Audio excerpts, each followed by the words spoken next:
Let's talk about the reaction of alkene with halogen to give haloalkanes. Now let's say we have an alkene reacting with X2, that is a normal halogen, in presence of a non-aqueous solvent or non-polar organic solvent, something like CH2 or CCl4 or CHCl3. Now, when we talk about this particular reaction, what we find is that halogen itself is electron deficient. Halogen would like to withdraw the electron from any species that it is attached to, so it is in itself electron deficient. So halogen molecule also has a capacity to behave as an electrophile. So this halogen molecule can easily attack over the carbon-carbon double bond. Now, when the halogen molecule attacks on the carbon-carbon double bond, it's going to withdraw the electron cloud from the pi bond towards itself. Now, when we are talking about halogen, we are either talking about chlorine or bromine. Generally, we talk about even iodine, but we never talk about fluorine. When we talk about chlorine and bromine, these are the members of third and fourth periods. That is, they have outermost or subshell, outermost shell containing empty d orbitals as well. This allows these halogen to expand their valency. That is, if we have chlorine or bromine, it has a capacity to attach with both the carbons at the same time. So that's what these do. That is, they withdraw the electron cloud towards themselves and they form the electron cloud in this manner. That is, we have alkene as a planar species,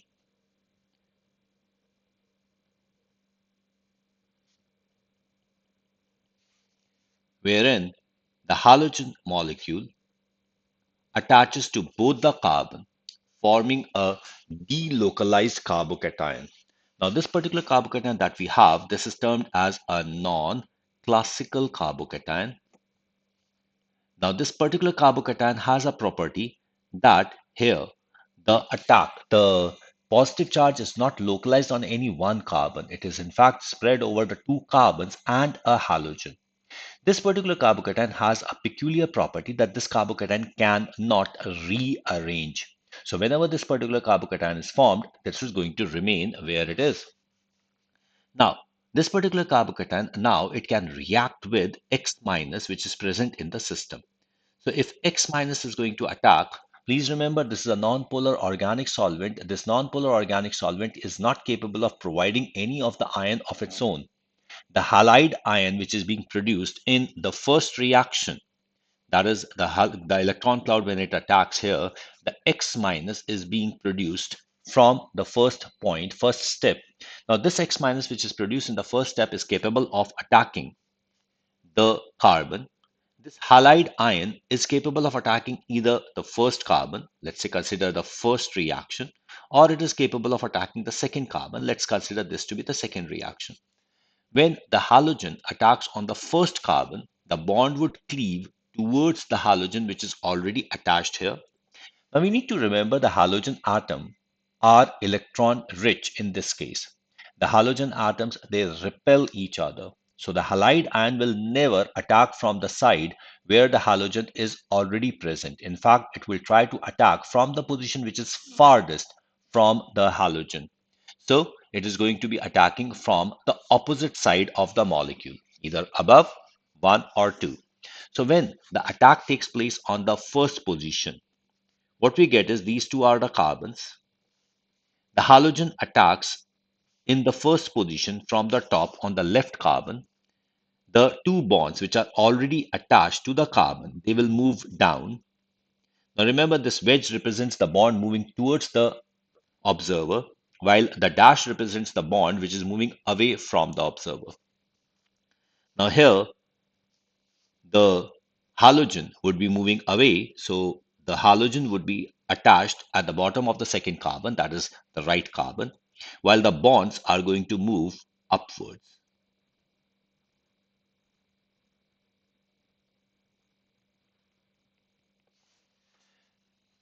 Now this is going to be the first compound. Now let's say we have the second compound.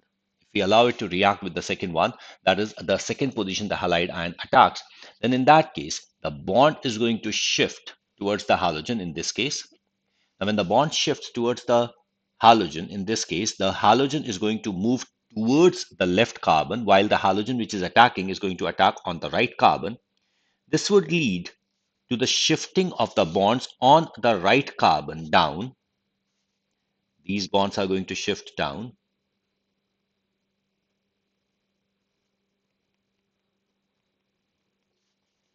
while the bonds on the left carbon are going to move up.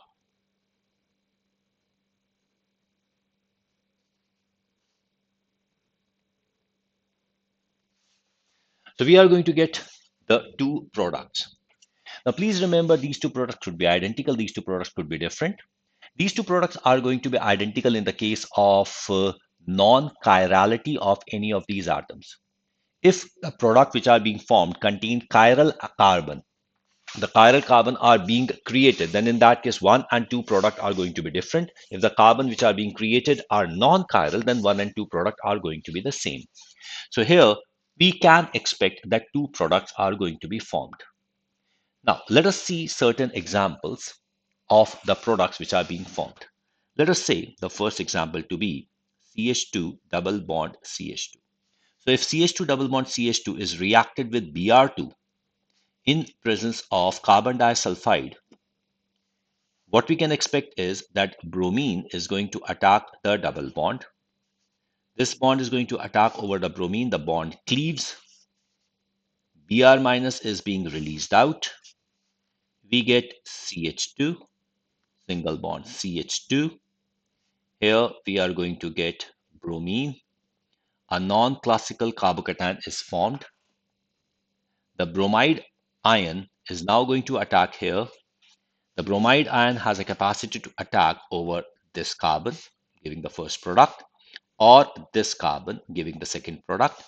For the first attack, the bond is going to cleave here, and we are going to get the compound as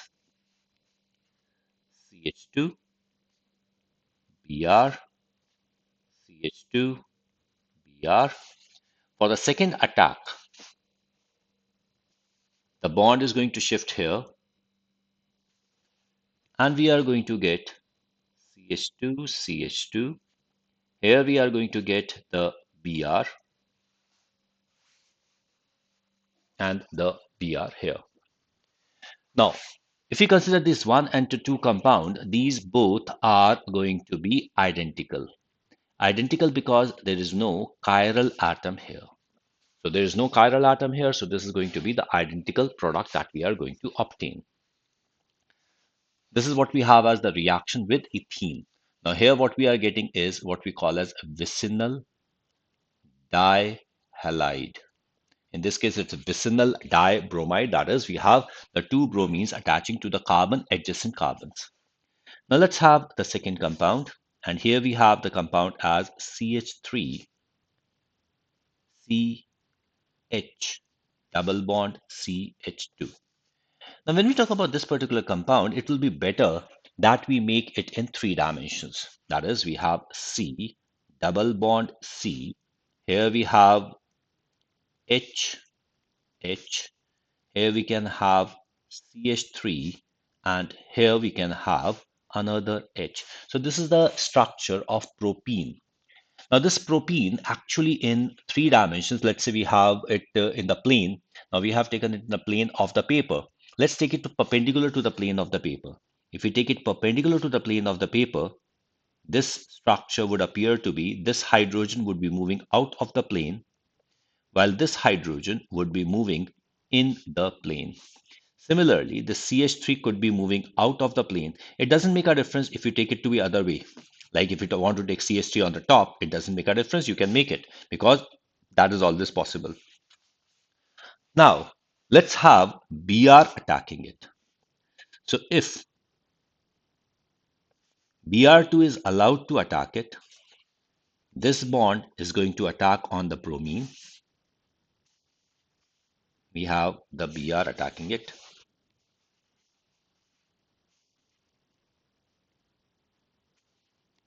This bond would attack on the bromine. The bond cleaves.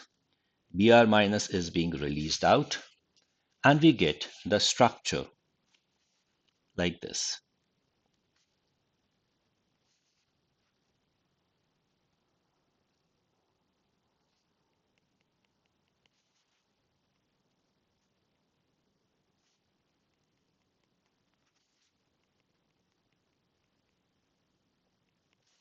the non-classical carbocation is formed. Now, when the non-classical carbocation is formed, then in that case, the attack of the bromide ion can take place at any of the position. Now, here it is going to be CH3, this is going to be H, this is H, and this is H. Now, we have the bromide ion attacking over it. The bromide ion can attack on this particular carbon. This is going to be the first attack, or this is going to attack on this particular carbon. This is going to be the second attack. If the two attacks are going to take place, we are going to get the two products. Let's consider what these two products are. So considering the first attack, the carbon is going to have the bromine on the top. The two bonds are going to move down. We have CH3. Here we have H. This is going to be C. The bromine shifts over to the right carbon. These bonds are going to move up.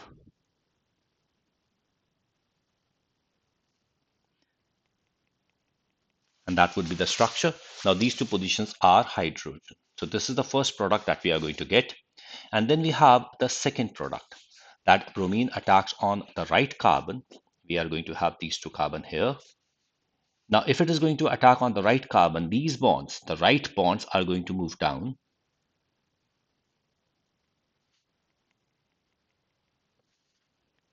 The bromine is going to be on the top. And while here, the bromine is going to shift here, the two bonds are going to move upwards. Now, this is going to be CH3. This is going to be hydrogen. And this is going to be hydrogen. This is going to be hydrogen. This is the second product. Now, what we find is that this particular carbon, it has four different groups attached to it. It has hydrogen, it has CH3, and it has Br, and other side it has CH2Br. So this particular carbon becomes the chiral carbon. Now, if it is going to be the chiral carbon, then in that case, we have the capacity to give RS configuration to this particular compound. So we have to give the RS configuration. To give the RS configuration to this particular compound, what we do is, I would suggest that this is the method. We have the wedge dash, and now we convert this wedge dash into the Fisher projection. I somehow find the Fisher projection easy to work with. So if I have to use the Fisher projection,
I rotate the image like this.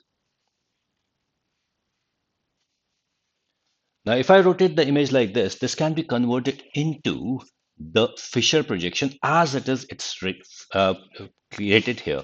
So what we can do is we can just simply write it like this.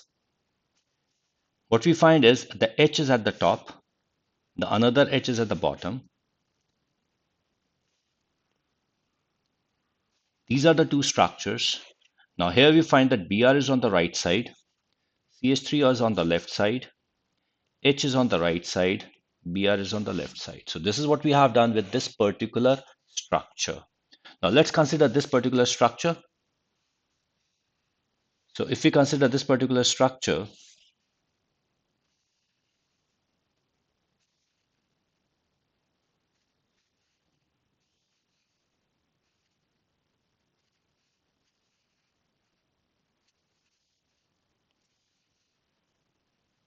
and we rotate it.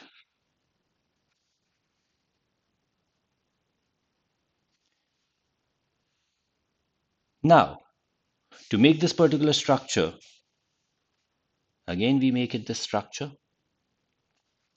Here, the top one is hydrogen. Please remember the dash is going to be moving backwards, and though so this is dash is going to be on the top or the bottom. So here it is hydrogen again. We make the two structures here. Here we have bromine on the left, CH3 on the right, hydrogen on the left, bromine on the right, and hydrogen at the bottom. Now, what we find is that this particular carbon is the chiral carbon. So this is the chiral carbon. Once we have got the chiral carbon, the other carbon is not chiral. It contains two hydrogens attached to it. So this particular carbon won't be the chiral carbon. So if we talk about this particular structure, now what we find is, let's say we give the priority. So this is going to be getting the first priority. Remember, this particular carbon is going to get the second priority because it has bromine attached to it. The third priority obviously is going to be of CH3, and hydrogen is going to have the fourth priority. Now to give the RS configuration, we shift from the priority 1, 2, 3. It is going to be the priority 1, 2, 3. Here we are going to get the clockwise and the hydrogen being on the top. The clockwise structure is what we know as R. So this is the R compound. And when we talk about the other one, again, the priority bromine is going to be 1. This particular carbon is going to get the second priority. This carbon is going to get the third priority, while the hydrogen has the fourth priority. Moving the sequence 1, 2, 3. Here we move 1, 2, 3. And here we have anti-clockwise. We are getting anti-clockwise, so this is going to be the S. Now, what we can observe is these two compounds are mirror images of each other. So these two particular compounds are enantiomers. So when these two are enantiomers, then in that case, these are going to give us a racemic mixture as the final product.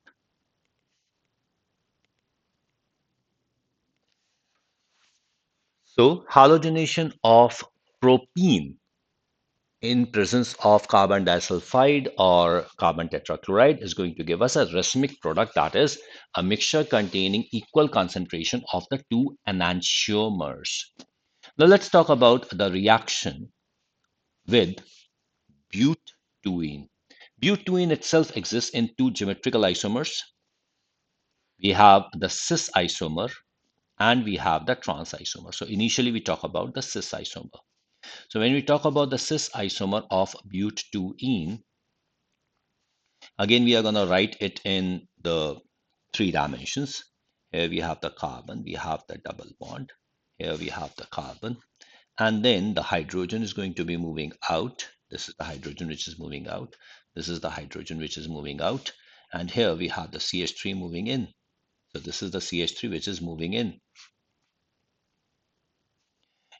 And we allow it to react with Br2.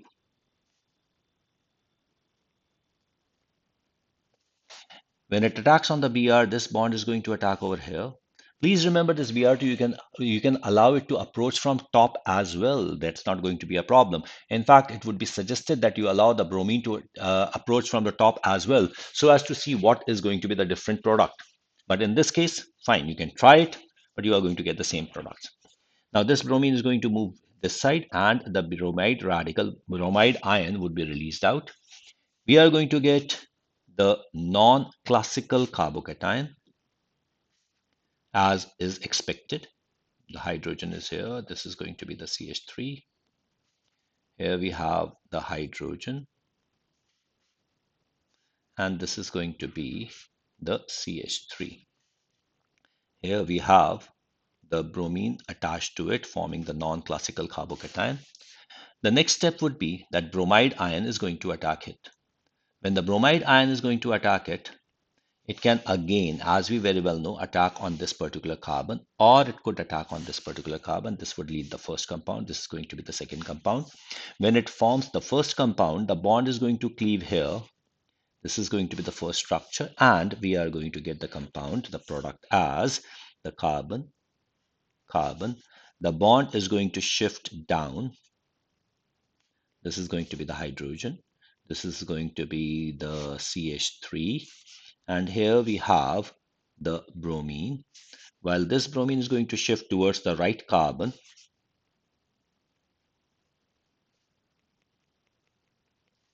this is going to be again CH3 and this is going to be the hydrogen.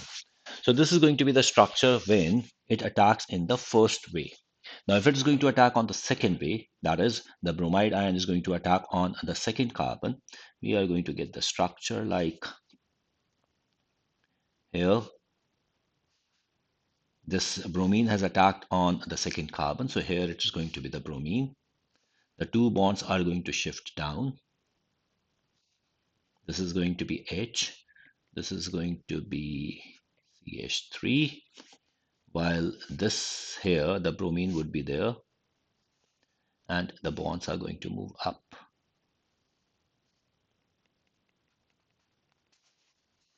So here it's going to be CH3 again, and here it's going to be H. Now this is the second case. The second case where the bromine is going to move towards it. When we talk about these two particular compounds, let us again turn them around.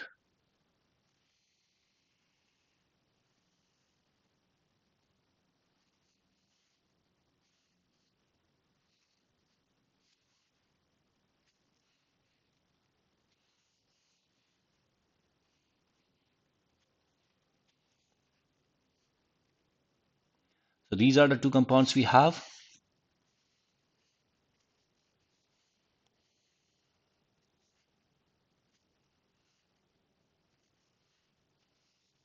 And let's rotate them.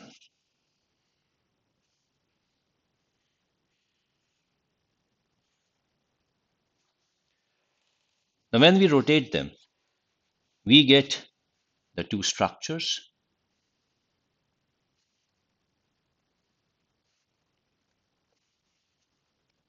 The top one is going to be CH3. The bottom again is CH3. Here the right one is going to be Br. The left is H. The right one is H. Left one is Br. Now considering this particular compound, here again we make the structure. The top one is CH3. The bottom one is CH3. The right one is H. The left one is Br. The right one again, here it's going to be Br, here it's going to be H. I believe you can very well easily see how I am relating the various atoms to the structure. So these are the two structures. Now when we talk about these two structures, we find that both the carbons, these two carbons are chiral. So we need to give RS configuration to both the carbons. So when we give the RS configuration to both the carbons, we are going to talk about the priority. Again, bromine is going to get the first priority, while this particular carbon is going to get the second priority. Here CH3 gets the third priority, and we talk about the moving of 1, 2, 3, ignoring the fourth. So here it moves like this. Now this is moving clockwise. But what we find is hydrogen is on the left side. That is, it's not on the top, it's not on the bottom. The lowest priority group is on the sides. So when we have the lowest priority group on the side, then clockwise turns out to be S. Now here what we get, the second compound. In this case, let's say we have the priority again. This is going to, bromine is going to get the first priority. This particular carbon is going to get the second priority. The CH3 gets the third priority. And we move in the configuration. This is going to be the fourth priority. And we now move in the 1, 2, 3. So we move 1, 2, 3. And again, we find that it is moving clockwise. But again, what we find is hydrogen is on the side. So when hydrogen is on the side, then clockwise becomes S. So here it turns out to be 2s, 3s, 2,3-dibromobutane. 2s, 3s, 2,3-dibromobutane. That's what we get. Now talking about this particular compound, here again we give the priority 1, this is 2, this is 3, we move, and this is 4. We move 1, 2, 3, ignoring the fourth. It is anti-clockwise. H is on the side. This is going to be R. Here again we have 1, 2, 3, and 4. We move One, two, three. Again, we find we are moving anti-clockwise. H is on the side. Again, it's going to be R. So this particular compound turns out to be 2R, 3R, 2,3-dibromobutane. What we find is these two compounds are again enantiomers. So this particular mixture again would turn out to be the racemic mixture. So the reaction of cis-butene with bromine or chlorine in carbon disulfide ends up with giving a racemic mixture. Now let's talk about the trans-butene. So when we talk about the trans-butene, we have CH3, C, double bond C, H here, CH3 here, and H here. Making it in three dimensions, we get C, double bond C. Here, the H is going to move out. Here, the CH3 is going to move out. Here, the H moves in. Here, the CH3 moves in. Now, bromine is allowed to react with it. When bromine is allowed to react with it, the bond shifts over here. This bond shifts over here. Br minus is released out.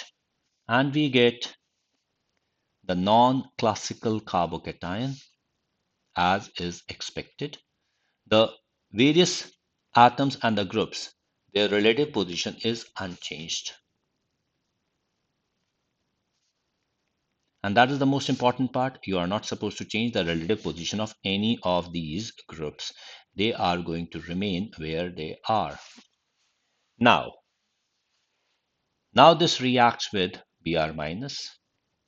When it reacts with Br minus, again, there are two possibilities. It's going to react here. That's going to be the first possibility. It's going to react here. That's going to be the second possibility. And now what we find is if we have the first possibility, then we get carbon. The bond shifts down.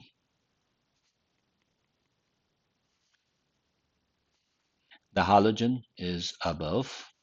This is going to be CH3. This is going to be H. Here we have C. Now bromine is down. And we have the bond moving up and the bond here. This up moving bond is CH3 while this bond is H. Now this is what we have as the first structure. So first one gives this. This is the first one. And now we talk about the second one. In case of second one, we have C, single C, and the bromine attacks on the second position. The bonds are going to move down here.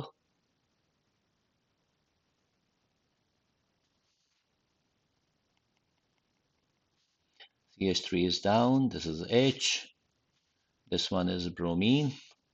Here the bromine is going to be down. This moves up. This is going to be in. Now this one is CH3. This one is H. Here it is, bromine. Now, so this is what we have as the second one. Now again, as we have been doing, we find that there are two chiral carbons. So let's have these two structures.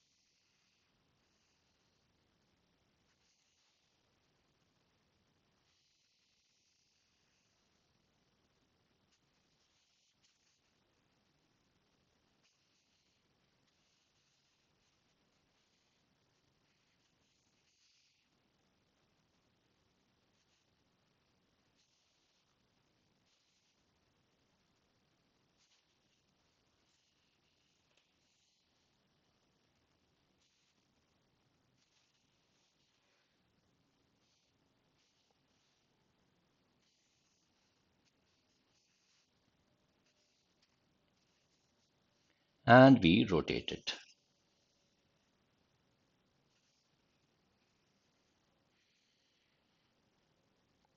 Now let's make the structure once again in the fissure. If you make the structure in the fissure, this is going to be CH3. This is CH3. This is going to be hydrogen.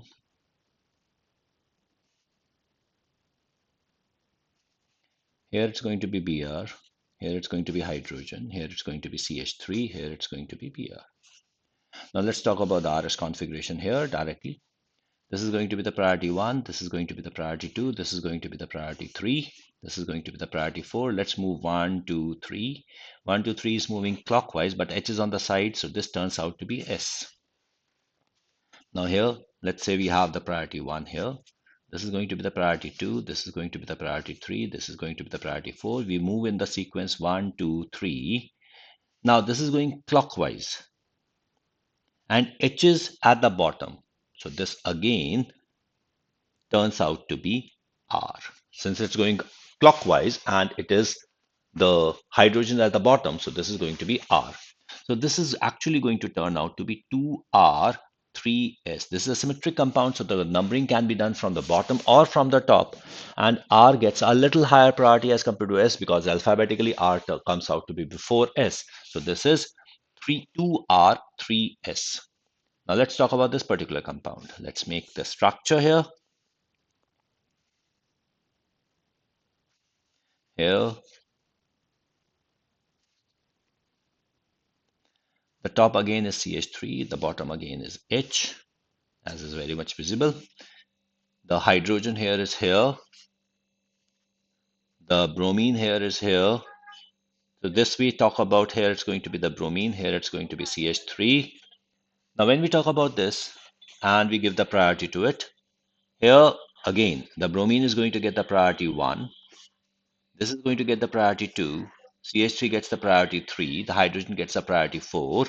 The sequence would go 1, 2, 3, ignoring the fourth. It's going anti-clockwise and hydrogen is at the side, so anti-clockwise turns out to be R. While in the second case, when we talk about, here we are going to have bromine as the first priority. This particular is going to be the second priority. CH3 is going to be the third priority. Hydrogen again is the fourth priority. We are going to get the priority wise. Here, we can go in the priority sequence 1, 2, 3. So go in the priority sequence 1, 2, 3. Going the priority sequence 1, 2, 3, this would lead to the anti-clockwise direction. Anti-clockwise hydrogen is at the bottom, so it again turns out to be S. So this also turns out to be 2R, 3S. And what we find is that both the compound are actually identical. Identical. So these two are identical compounds. Now, since we are getting the identical compounds, it would simply mean that they are the compounds which have two chiral carbons, but the compound is actually non-chiral. So these are what we know as the meso compounds. These are what we term as the meso compounds. So when we talk about these meso compounds, the product, what we have got here, we can easily say that the trans butene, when it undergoes halogenation in presence of carbon disulfide or carbon tetrachloride, gives us the meso compound. So here we get the meso compound. Let's talk about, we can talk about pent-2ene or hex-2ene, hex-3ene. All the compounds are possible. So I would suggest you do it on your own. Let's say we have pent-2ene, cis-pent-2ene, and trans-pent-2ene. That is also going to give us the product.